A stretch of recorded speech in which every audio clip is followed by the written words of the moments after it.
자, 용사 김민아의 운동권 대모험. 자, 5번째 에피소드 시작합니다. 와.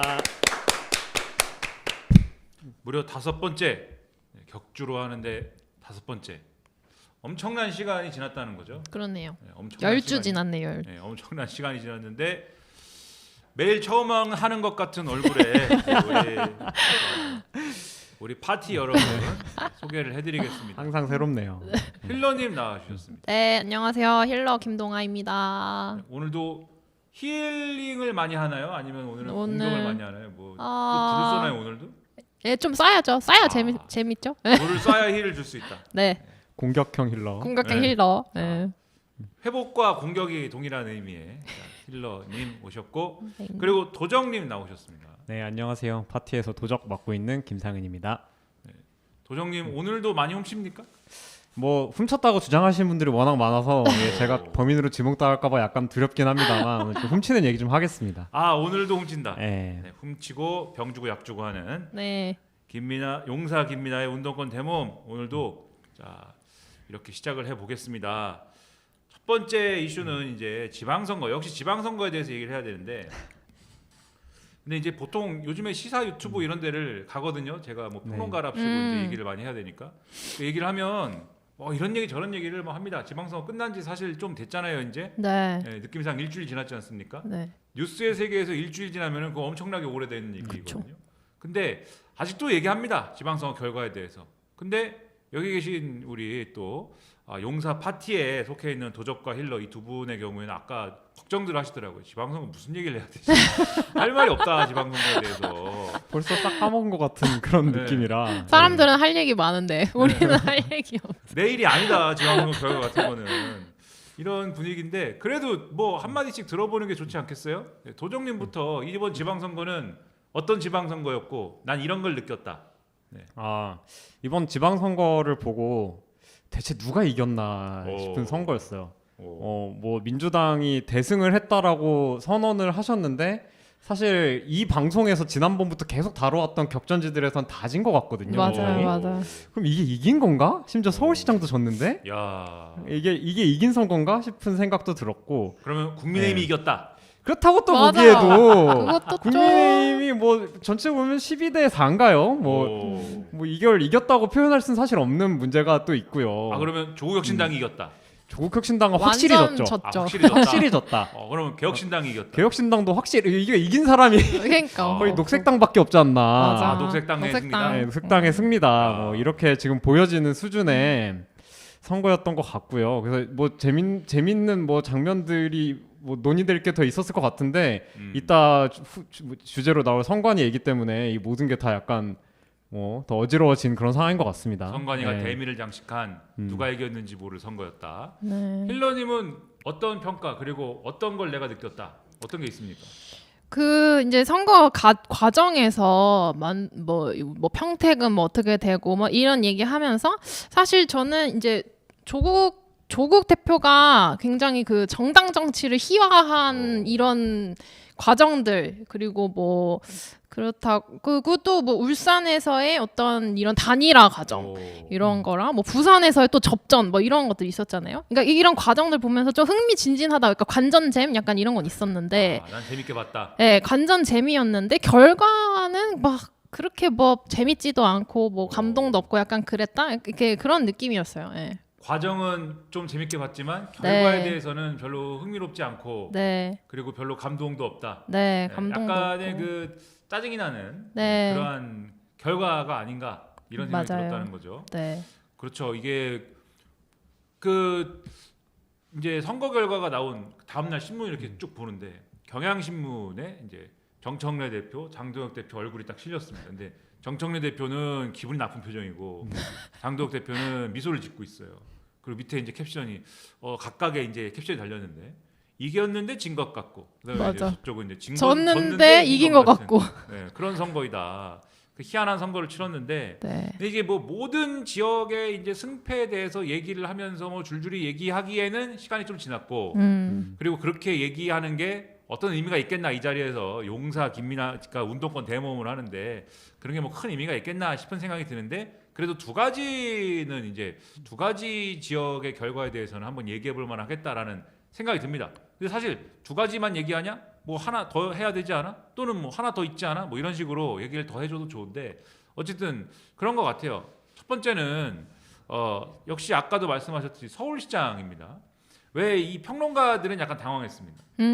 서울시장은 민주당의 정원호 후보가 이기는 거 아니야? 이 생각을 이제 많이 했는데 네. 정원호 후보가 물론 개표를 하고 있으면서는 앞서가고 있었습니다만 네. 역시 전통의 강남 3구의 이 투표가 열리면서 확 쏟아져 나오고 네. 그리고 이제 이 그러한 일치단결된 표심이 사실 어디서 이겼느냐를 따지면은 정원호 후보가 더 다양한 이 단체에서 이겼는데 딱 집중된 몇 개 이 선거구에서 오세훈 시장이 딱 뒤집으니까 압도적인 표차로 뒤집으니까 이길 수 없었다. 그래서 거의 이제 5만 몇천 표 차이였는데 그거는 이제 투표함을 다 열지 못해서 그랬던 거였고 투표함을 다 열고 나니까 6만 표 차이로 맞아요. 더 차이 났죠. 네, 승리를 했다 오세훈 시장이 이런 결과가 나왔는데 언론에서는 크게 두 가지 포인트를 분석을 많이 합니다.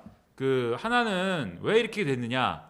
하나는 오세훈 시장을 지지하는 큰 논리 중에 하나는 역시 이제 부동산이었다. 그래서 부동산 예를 들면은 지금 이재명 정부 들어서 부동산 가격이 오른 이 자치구 순위를 쭉 매기면 1등부터 뭐 10등, 20등 쭉 나올 거 아닙니까? 근데 1등부터 10등 안에 있는 그 자치구 중에 서울인데 마포하고 성동 빼놓고는 다 오세훈 시장이 우위인 이 자치구 네. 요것과 일치를 한다. 그러니까 역시 집값 많이 오른 데가 이제 오세훈 시장을 더 뽑은 거 아니냐 이런 이제 판단이 첫 번째 있는 것 같고 두 번째는 2030 세대 2030 세대 중에서도 남성이 이제 오세훈 시장을 압도적으로 지지를 했고 그 다음에 여성의 경우도 이재명 대통령이 가져간 것만큼의 못 미치는 이제 득표를 정원호 후보가 하면서 그러면서 이제 결국은 이제 지게 된 거 아니냐 이런 분석들을 많이 하거든요. 도정님은 어떻게 보셨습니까? 이 두 가지 포인트에 대해서. 부동산 문제는 사실 거의 상수잖아요. 이 서울시장 선거에서 다들 네. 당연히 강남 3구는 몰표 나올 줄 알았는데 얼마나 많이 몰표가 나오냐의 문제였던 것 같아요. 근데 글쎄요, 이제 부동산 얘기는 저는 솔직히 뭐 정원호 후보가 뭐 소위 뭐 예전에 박원순 시장처럼 재개발 안 하겠다 이렇게 한 것도 아니고 뭐 제가 본 거는 부동산 개발 열심히 하겠다는 것밖에 안 봤거든요. 그래서 왜 부동산을 개발하고 싶은 사람들이 정원호 뭐 심지어 이재명이랑 같이 가는 정원호 말고 오세훈이랑 굳이 뽑아가지고 서울시정을 마비시키려고 하지? 라는 생각이 들면서도 한편에서는 그만큼이나 뭔가 이 부동산 문제가 되게 어떤 코드 혹은 밈처럼 돼가지고 민주당한테 딱 붙어 있구나 이 생각을 많이 했어요. 정원호 후보가 어떤 정책을 내느냐 혹은 어떤 사람이냐. 성동에서 사실 그 사람이 해왔던 거는 부동산으로 잘한 거거든요. 젠트리피케이션 잘 막아내고 맞아. 그래서 뭐 가로수길처럼 공시를 안 만들고 그런 개발을 뭐 전 서울에 다 하겠다 약간 이런 식으로 개발에 대한 그거를 많이 냈었는데 착착 개발. 예, 착착 개발. 예. 뭐 착착한데 뭐 별로 그 입에 붙진 않습니다만. 예, 아무튼 뭐 착착 개발을 하시겠다라고 그렇게 말을 했는데도 표가 별로 오지 않았다. 오히려 울표가 더 오세훈한테 갔다라는 게 의미하는 바가 좀 있지 않을까. 더 이상 정책 선거가 아니고 이미지 선거인데 민주당한테 이 부착된 이 부동산 세금 모시기 이것들을 떨쳐내지 못한 게 아닌가라는 생각이 들고요. 그건 한편에서는 선거일 직전에 이재명 대통령이 계속 또 부동산 얘기를 또 했던 게 기억이 나거든요. 그렇죠. 이 부동산 문제 다시 오르고 있다. 이거 제대로 잡아야 된다. 이런 어떤 발언을 했던 게 정원호 후보는 지금 세금으로 잡으면 안 된다. 공급해야 된다라고 말하고는 있지만 사실은 이재명의 신복이니까 결국에는 우리는 부동산 때문에 정원호 뽑아야 된다. 뭐 이렇게 정책보다는 좀 이미지로 많이 간 게 아닌가 이런 생각이 좀 들었습니다. 힐러님은 어떻게 보셨습니까? 이 부분. 그러니까 저는 정원호 후보랑 오세훈 후보랑 부동산 정책에서 뭐가 그렇게 많이 차이 있었나? 약간 이런 생각이 들거든요. 차이가 없었다. 네, 별반 차이 없었고 뭐 공급 숫자만 그냥 조금 다를 뿐 뭐 이런 거. 그리고 뭐 그렇게 크게 다른 게 있었나 싶었거든요. 그래서 그러니까 개발이라는 어떤 요런 기조도 방향성도 비슷했고 그리고 뭐 집값을 잡겠다 뭐 이런 것도 비슷한 것 같고 뭐 아무튼 비슷했어요. 그래서 저는 막 그렇게 차이를 못 느꼈고 그래서 부동산 정책 때문에 이게 갈렸냐? 이것 좀 아니지 않나? 그러니까 이런 생각이 들고 저는 그냥 정원호 후보의 그냥 선거를 좀 되게 안일하게 본 약간 그런 전략 미스. 민주당이 너무 이 서울시장은 따놓은 당상이다. 약간 이렇게 생각하지 않았나. 오만했다. 네, 약간 그런 게 있었던 것 같아요. 그래서 뭐 정확하게 뭐 부동산 정책에 대한 어떤 각을 세우는 거 이런 것도 없었고, 뭐 이재명 대통령은 차라리 뭐 부동산 집값 잡겠다. 약간 각을 세우고 이런 것들이 있는데 좀 적극적으로 하고 좀 공격적으로 하고 뭐 이런 거 있는데 뭐 서울시에 그런 거 잡겠다 이런 정원호의 특별한 각을 세우는 지점도 없었고 차이점 별로 없었다. 뭐 정책적으로는 좀 그랬던 것 같아요. 그래서 그냥 대응, 전략, 뭐 선거 임하는 자세, 민주당의 어떤 공세 이런 자세가 것들을 덜 됐다. 그런 거 미스 아니었나. 약간 이런 생각이 들고. 정원호 후보의 자세가 문제였다. 자세 문제. 두 분 말씀이 다 일리가 있는 게, 그러니까 정원호 후보를 찍지 않은 표심은 무엇일까라고 보면은 여러 가지 이제 얘기가 있지만 전략이 중요하다라는 거를 다시 한번 이제 증명하는 것 같아요. 전략이라는 게 평소에 우리가 또 선거에 관한 얘기를 하면은 마치 전략이 하나도 이제 필요가 없는 것처럼 얘기하는 사람들도 있어요. 뭐 어차피 뭐 예를 들면은 돈 있는 사람은 무슨 당 찍을 것이고 누구는 무슨 당 찍을 것이고 뭐 소용없다 이렇게 얘기하는 사람도 있지만 전략은 중요한 것 같고, 그리고 이제 그 전략과 자세를 또 말씀하셨지만 부동산이 실제로 어떤 상태이냐라는 게 또 영향을 안 미친 거는 또 아니기 때문에 그래서 그 두 가지가 사실 다 영향이 있다고 보이는데, 그래서 오늘도 이제 한겨레 신문에 이제 경북대학교 최한수 교수님이 그 분석을 해갖고 쓴 게 있는데, 그 뭐 행정동 단위까지 만약에 나눠가지고 이번에 이 정원호 후보와 오세훈 시장의 표차 이런 거를 분석을 해보면 정확하게 집값에 비례하는 측면이 분명히 나타났다라고 하더라고요. 그러면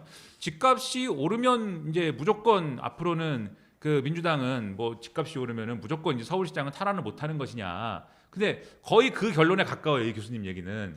그래서 서울은 어쨌든 간에 속도의 문제이지 경향적으로 어쨌든 자산 가격이 계속 오를 거 아닙니까? 경향적으로. 근데 예를 들면 세금도 뭐 그에 맞춰가지고 뭐 이렇게 오르는 거지만 가장 문제가 되는 게 이제 종부세 이런 세금이에요. 왜냐하면 그거는 딱 선이 정해져 있잖아요. 그래서 아주 옛날에는 예를 들면은 아파트 15억 넘는 아파트가 어떤 아파트냐라고 했을 때는 그 한 뭐 20몇 년 전에는 엄청난 아파트였을 거 아닙니까? 근데 지금은 이 아파트 가격이 15억이 넘는다라고 얘기하면 그런가 보다 하잖아요. 맞아. 그런가 보다. 그런가 보다. 근데 이제 이런 아파트들이 다 이제 종부세에 이제 걸리기 시작할 거고, 근데 종부세에 걸리기 시작해서 이 사람들이 뭐 세금 폭탄을 맞거나 그런 건 아니에요. 이 종부세를 막 내기 시작하는 단계에는 그렇게까지 부담되지는 않습니다. 하지만 더 세금을 내야 되면 기분 나쁘지 않습니까? 그리고 앞으로 더 내야 될 거지 않습니까? 자산 가격이 계속 올라가면. 그러니까 그런 것들이 결국 집값이 오르면 세금 폭탄이다. 세금이 늘어난다. 그리고 세금만 늘어나는 게 아니고 결과적으로 이제 노후 대비까지 이 집 하나로 해야 되는데, 집 하나든 두 개든 어쨌든 간에 이 부동산으로 해야 되는데, 그때까지 계속 이제 이 자산 가치와 연동돼 있는 예를 들면 뭐 보험료라든지가 뭐 국민건강보험 이런 거 있잖아요. 그런 까지 다 같이 오를 것이다. 그러면 그걸 내가 노후에 감당할 수 있나? 막 이런 생각들을 이제 하는 흐름이 있단 말이에요.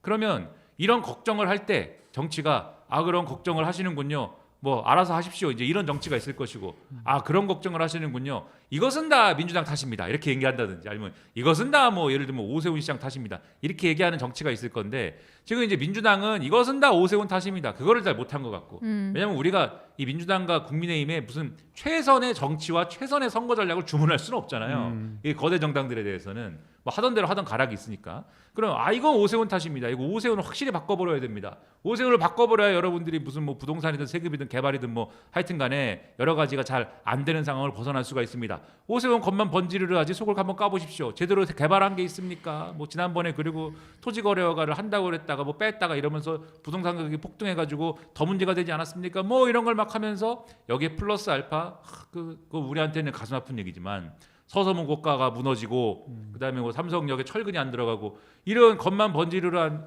이런 시장을 펼치고 있는데라고 하면서, 그러면 정원호의 서울시는 이런 겁니다. 이렇게 갔어야 되는데 그런 게 전혀 없었죠. 정원호의 서울시가 뭔지를 우리가 알 수가 없잖아요. 어떤 서울시를 만들겠다는 건지를 잘 몰랐거든요.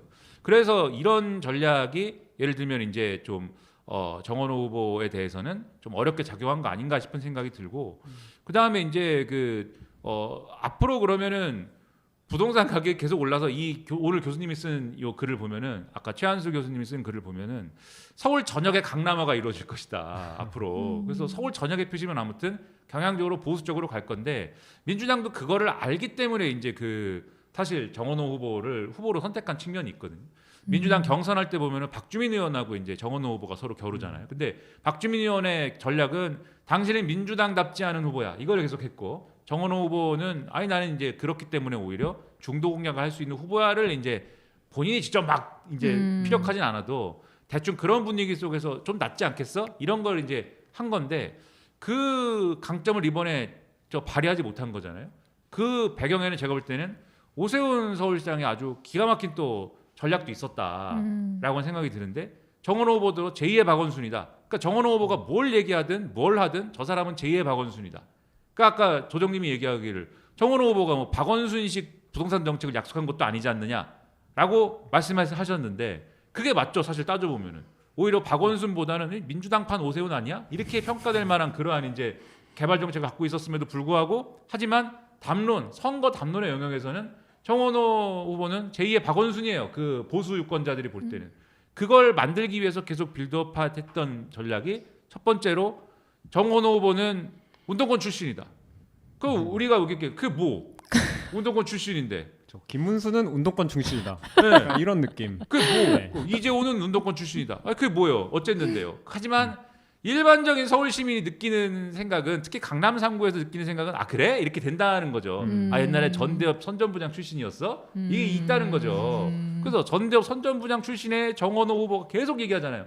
그 삼성역에 철근 빼먹은 얘기를 했는데도 정원호 후보가 옛날에 그 전대협 선전부장을 했다더니 이제서야 실력을 드러내나 봅니다. 막 이렇게 비웃잖아요. 오세훈 시장이 그때. 그러니까 이걸 얘기를 계속하는 이유가 있는데 그게 박원순 신투자가 하나가 있고 또 하나는 정원호 후보는 뭔가 소위 말하는 성추문 스캔들이 있을 수가 있다. 그래서 맞아. 예를 들면 칸쿤 출장 얘기라든가 네. 그다음에 과거에 주먹다짐한 것은 정견 차이가 아니고 그 가게의 어떤 그 여성 직원에게 예를 들면 부적절한 시도를 하다가 문제가 된 것이다라는 근거 없는 이제 주장을 막 했는데 그것도 다 보면은 이게 성추문 가능성이란 말이에요. 네. 근데 이 보수 유권자들에게 박원순 전 시장이라는 인물은 어떤 인물입니까? 진보를 외치고 겉으로는 막 굉장히 시민운동 뭐 이런 얘기를 하는데 뒤에서는 막 이거 부적절한 어떤 문자나 이런 걸 보내서 성추문 일으킨 사람이다 이렇게 돼 있는데 정원호가 똑같네. 그 중간에 보면은 김기현 의원 이런 사람들이 막 정원호 이름 갖고 이제 장난을 칩니다. 정원호. 예. 그래서 정은 안희정의 정이다. 예. 놀랍죠? 예. 원은 박원순의 원이다. 오는 오거돈의 오다. 이게 초등학교입니까 여기가? 초등학교에 가도 이렇게는 안 한다. 초등학생 때 별명이 미나리였습니다. 민하라서요? 네, 김민하라서 나 미나리였어요. 초등학교 가도 이런 장난 안 합니다. 근데 아무튼 그렇게 계속 하는 거에 대해서 근데 무기력했단 말이죠. 그러면 제2의 박원순이야. 우리 힐러님이 보시기에 제2의 박원순이다라는 국민의힘의 공세가 사실 이게 불충분한 것도 알겠고 그게 좀 근거가 좀 떨어지는 것도 알겠는데 그렇게 했을 때 좀 자극이 되는 게 있잖아요, 뭔가. 그러니까 지금 이게 저는 양당이 계속 왔다 갔다 하는 이 어떤 선거 정치 지형에 있어가지고 계속 드러나는 문제라고밖에 생각이 안 드는데, 그러니까 그냥 상대방이 그냥 이미지가 안 좋아지면 되거든요. 그러니까 그 방식 계속 이제 이용하는 거잖아요. 네.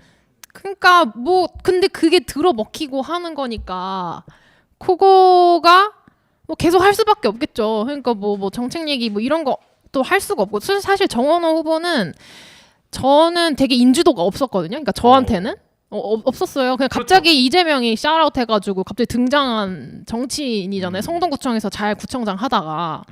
근데 그런 포지션에 있었는데도 불구하고 자기 어필이나 이런 것들은 충분히 하지 않은 약간 이런 게 있지 않나. 그런 느낌이에요. 그러니까 제가 이제 궁금증, 그러니까는 많은 선거쟁이들의 궁금증.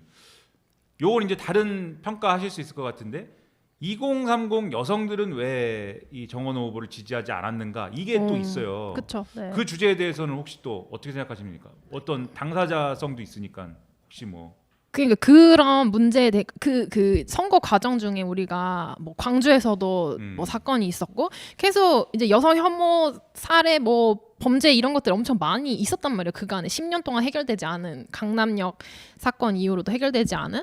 근데 이제 그런 것들에 대한 얘기는 이런 방법 없었죠. 사실 요번에 여성 뭐 의제에 대해서 아주 소극적이었다. 네, 네. 뭐 사회적 약자에 대한 어떤 얘기 하나도 없었거든요. 여성 정책, 청년 정책, 뭐 아무 얘기도 없었던 것 같아요. 그러니까 그런 게 이제는 언급되면 약간 표 떨어진다 이런 인식인 것 같았는데 그래서 안 한 건지 어떤 이유로 안 한 건지는 모르겠지만 어쨌든 그런 측면에 있어서 되게 2030 여성들은 생명의 위협이고 이거 생존의 위협인데 그런 거에 대한 이야기가 없었다는 것은 좀 뭐 당연히 표심이 그렇죠. 그리고 2030 여성들도 그 부동산 굉장히 그렇죠. 그쵸 집중되어 있기는 하죠. 지금은 상당히 그 근간에 집을 마련하는 것이 중요한 부분이기도 한데 이제 뭐 그런 거에 대해서 뭐 특화돼서 뭐 얘기하는 것도 없고, 예. 그래서 뭐 그렇게 되지 않았을까. 그러니까 뭔가 이 민주당은 항상 2030 여성들은 자기네 편이라고 생각을 하는지 네, 네, 뭔가 2030 여성들 뭐 사실은 여성 일반에 대해서 네. 여성 일반에 대해서 좀 어필할 수 있는 그러한 정치적 제스처나 전혀 그러한 없었죠. 정치적 접근을 잘 하지 않는 상황에서 네. 정은호 후보가 별달리 다른 찍을 만한 이유를 또 주지 않았기 때문에 네. 그래서 별로 찍을 이유도 사실 없었다. 네, 그러니까 형식적으로도 약간 예를 들면 선거 캠프에 뭐 2030 여성을 대표하는 뭐 누구를 세워요. 혹은 뭐 청년 누구를 세워요. 뭐 이런 거라도 할 수 있잖아요. 근데 그런 것도 하나도 없었고 뭐 어떤 의제에 대한 이런 거 얘기 안 하는 거는 물론이거니와 그랬던 것 같아요. 네. 매력이 어쨌든 없었다. 여기서 매력이라는 거는 무슨 뭐 인간적 매력이 아니라 네, 후보 네, 네. 찍고 싶은 그런 마음을 들게 하는 그런 어필이 없었죠, 없었다. 별로. 이 조정님은 운동권이다. 정원호 후보가 운동권이다라고 하니 공세에 대해서 어떻게 생각하십니까? 정원호 후보 운동권이었던 걸 지금 처음 저도 알았고요. 처음 알았어요 지금. 전대협, 이 전대협이란 이름을 또 이렇게 소환하시고 저도 처음 추억 알았네. 팔이를 하시는 건지 모르겠는데, 그러니까 저는 사실 정원호 후보가 성동구청장 있는 시절에 이제 트위터에서 그렇죠. 그분이 트위터 활동을 되게 열심히 해가지고 그걸로 알았거든요.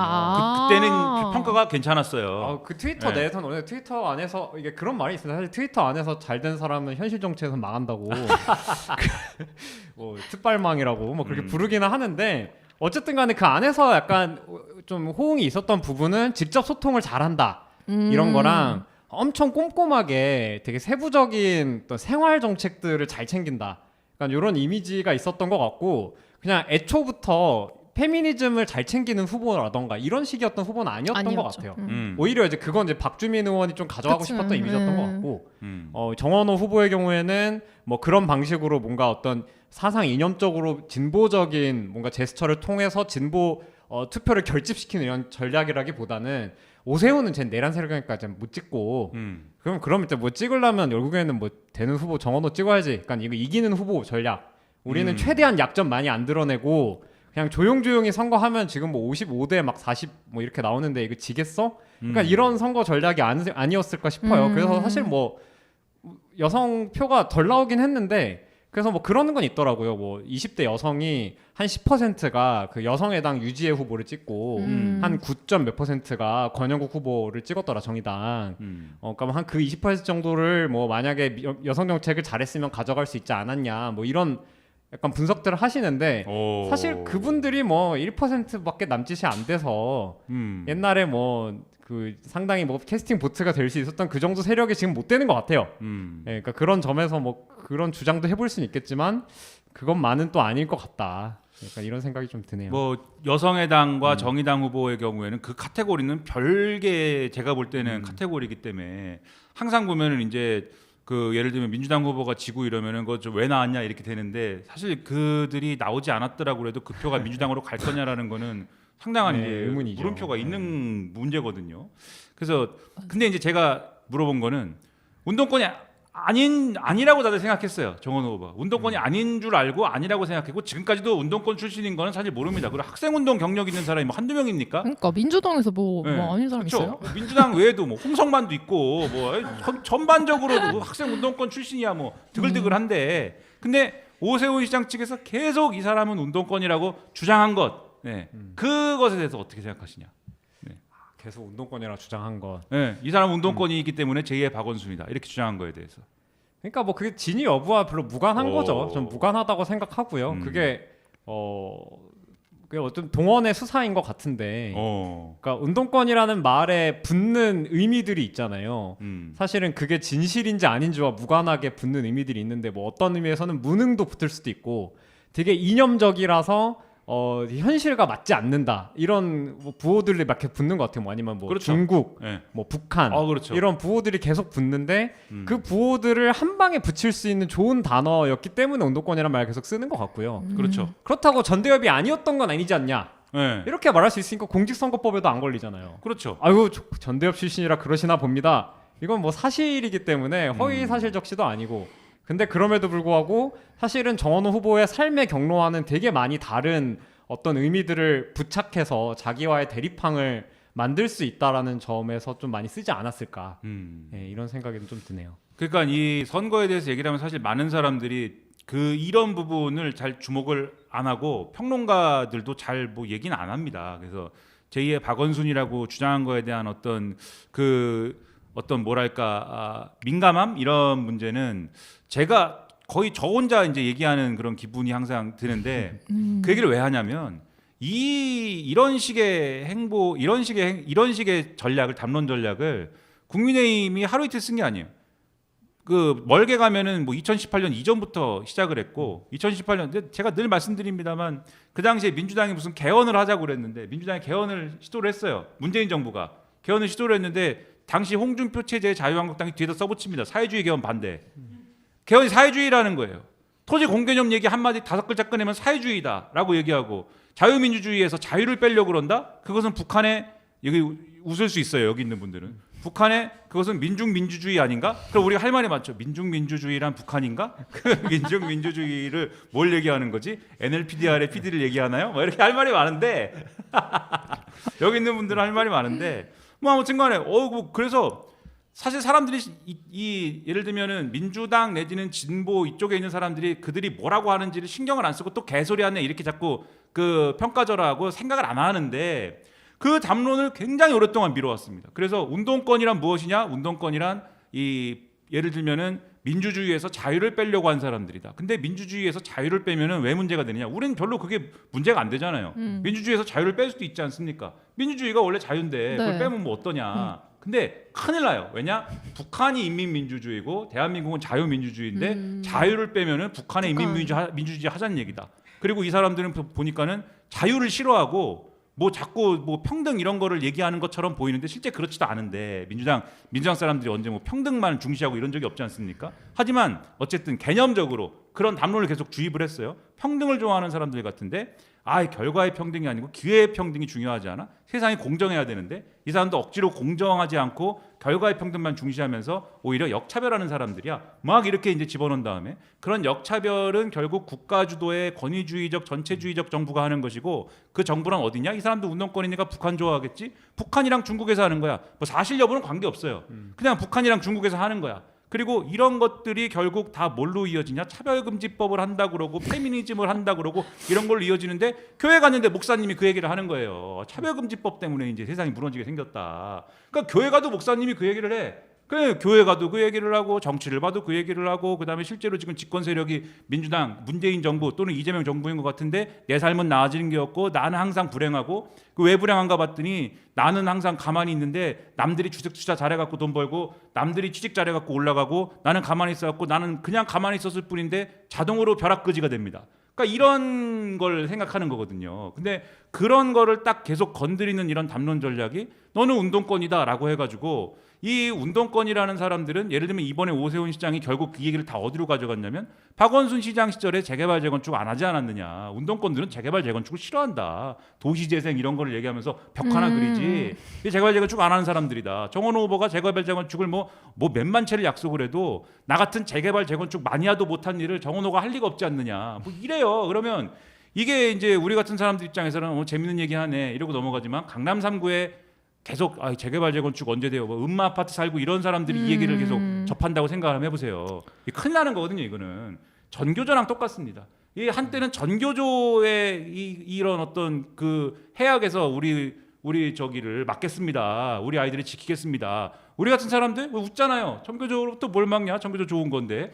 그 옛날에 우리 저 왜 운동권 됐습니까라고 물어보면은 다들 그렇게 얘기합니다. 전교조 선생님이 그 얘기를 한 것부터 내가 생각을 맞아. 해가지고 광주의 진실을 알게 되고 뭐 이런 얘기를 합니다. 전교조 좋은 거 아니야? 근데 그들이 볼 때는 큰일 나죠. 그 교회 갔는데 또 교회 목사님이 얘기해요. 전교조 때문에 차별금지법을 해가지고 지금 온 세상이 이제 사탄에 물들어갖고 이제 죽게 생겼다.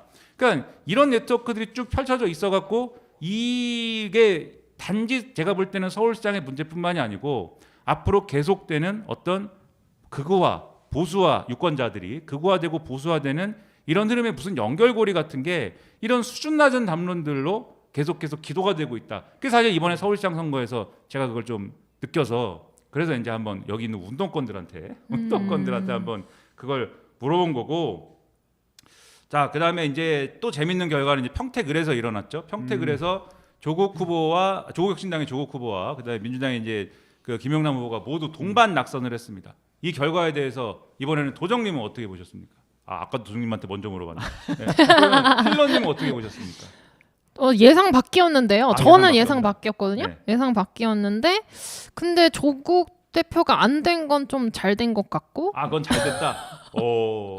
네, 너무 그냥 그런 얘기를 하더라고요. 자기 이제 평택에서 선거운동 하면서 뭐 자기 인지도 때문에 막 자기가 당선되면 평택이 뭐 더 나아지지 않겠냐 막 이런 얘기 한단 말이에요. 그러면 조국혁신당 당원분들은 어떻겠어요 마음이 저 정당 정치 이런 거 완전 그냥 뭐 희화화하고 그냥 자기만 잘 되면 뭐 평택이 잘 될 것처럼 막 이렇게 얘기하니까 그게 먹혀가지고 그렇게 생각한 건지 모르겠는데 저는 아무튼 좀 기분이 나빴고 그래서 안 된 건 좀 잘 된 것 같고 근데 민주당 김영남 후보가 안 됐다 이거는 좀 약간 의외였는데 근데 뭐 둘이 이제 3파전이었으니까 그렇게 하다 보니까 뭐 약간 지형적으로 그렇게 되지 않았나 뭐 어떤 표심이 작용했는지는 잘 모르겠어요.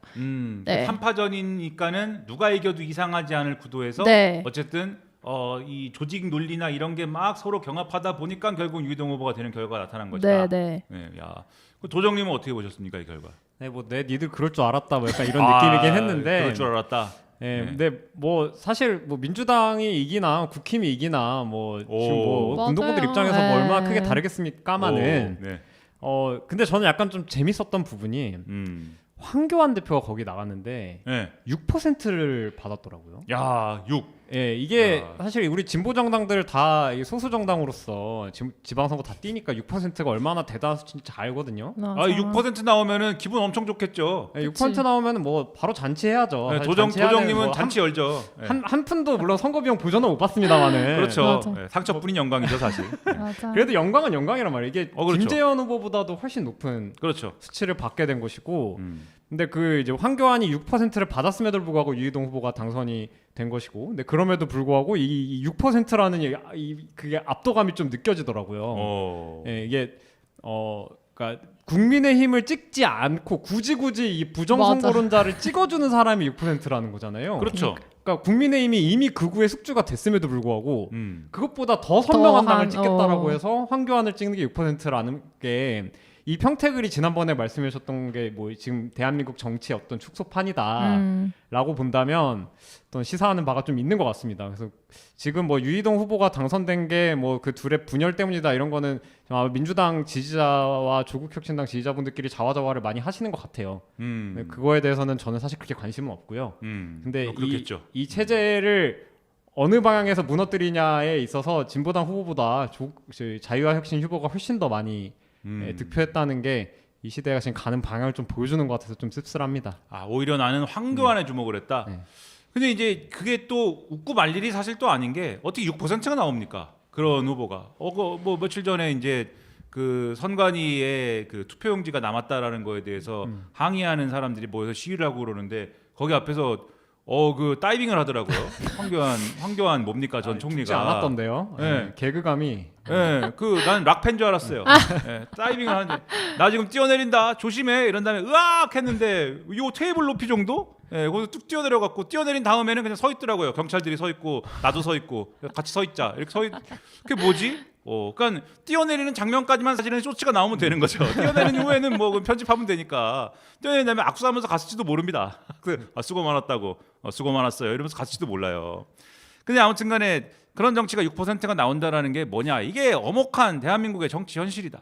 운동권들 비웃고 말잖아요. 황교안, 황교안 뭐 이상한 소리 나고 뭐 그러는데 뭐 황교안보다도 못한 존재가 우리 운동권들입니다. 지금 대한민국 정치에서 이게 뭡니까 대한민국? 예? 이런 대한민국 두고 볼 수가 없죠.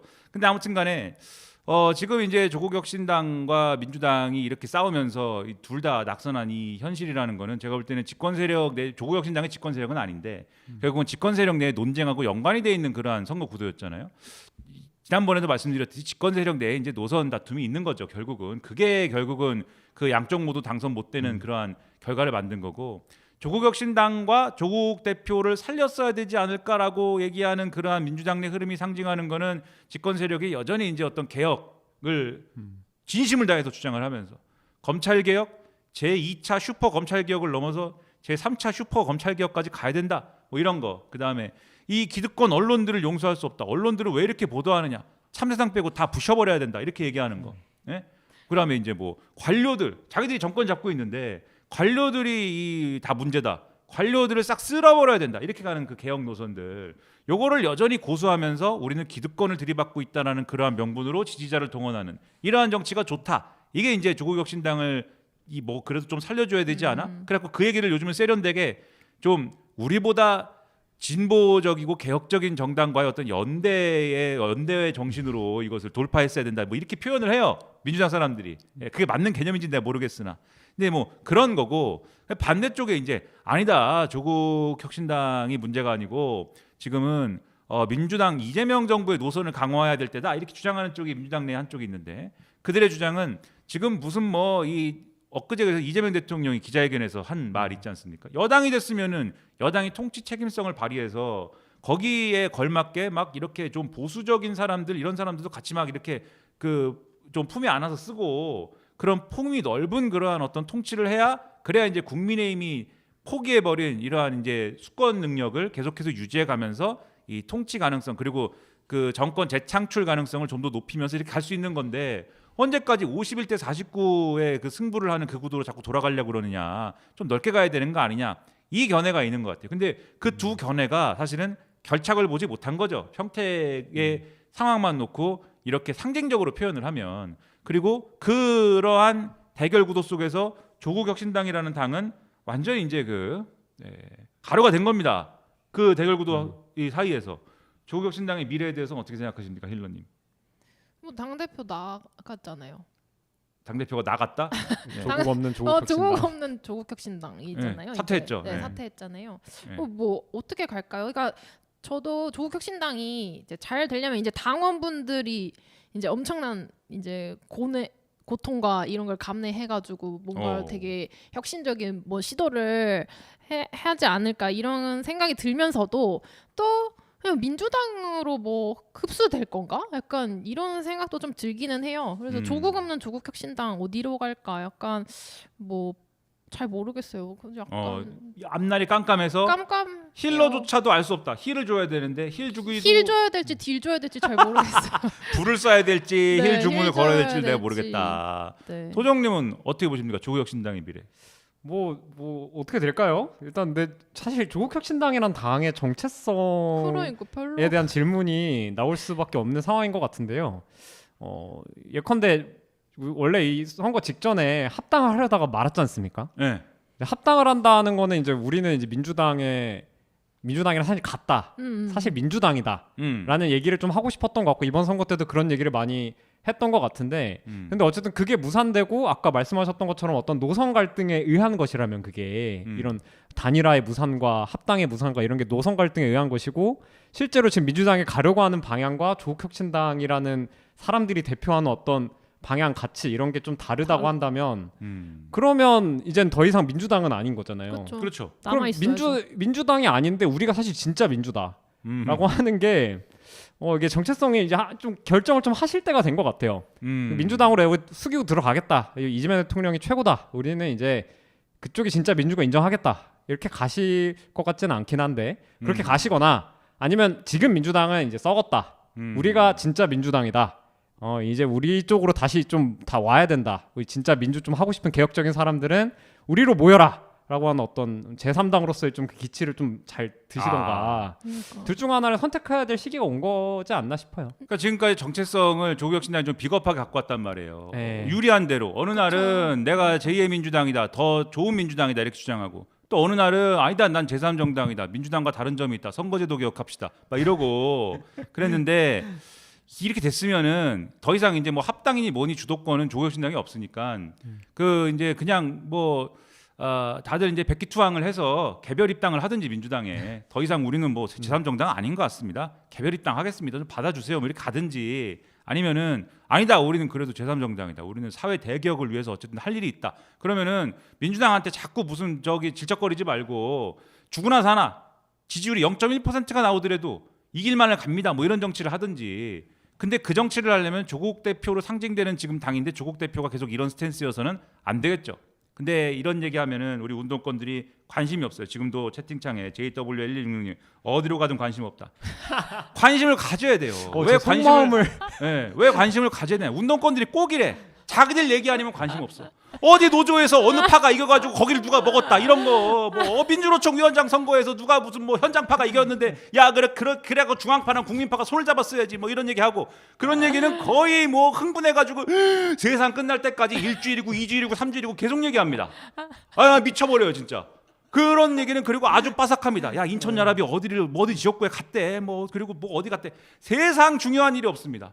근데 이게 왜 이게 운동권들하고도 왜 연관되는 문제냐면 유권자들이 조국혁신당을 그 제3정당인 줄 아는 경우들이 있단 말이에요.